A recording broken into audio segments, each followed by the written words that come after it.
Naturally, we have a tendency to believe or trust something we can see and we can hear, but we are surrounded by many things also we cannot see, we cannot hear, but they exist.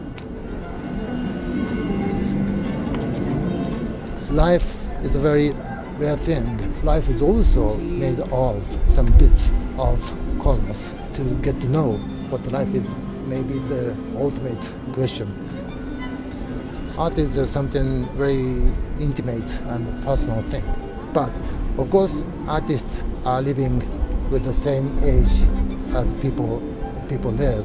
So we are surrounded by new gadgets, new technology, or internet, and tsunami, and earthquakes, everything. So, of course, we have to deal with those social things.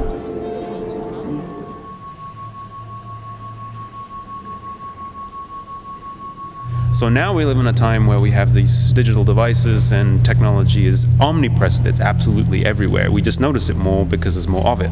It's always been there, but now it's incredibly dense. Technology is just the material with which I can make art.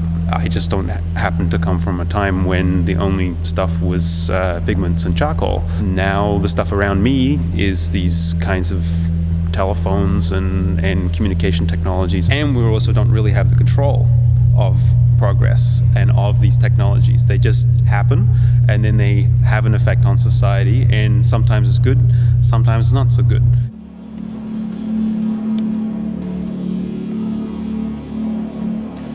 Il rapporto fra il materiale e l'immateriale deve sempre mantenere un equilibrio, secondo me, sano. L'idea di essere completamente nell'immateriale c'è la perdita del corpo. Io che lavoro molto sull'idea del corpo mi interessa proprio questo limite e non credo che sia molto sano perdere completamente l'immaterialità.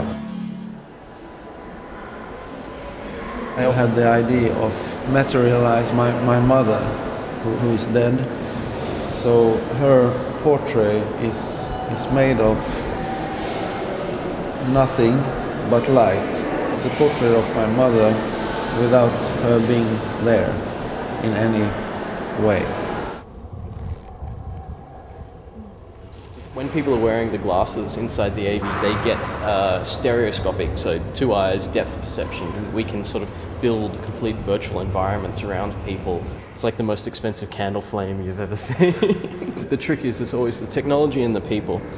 And what we work in is trying to bring the two together so that we can show things to people in as natural a way. And I think that gap will get smaller as the years go on.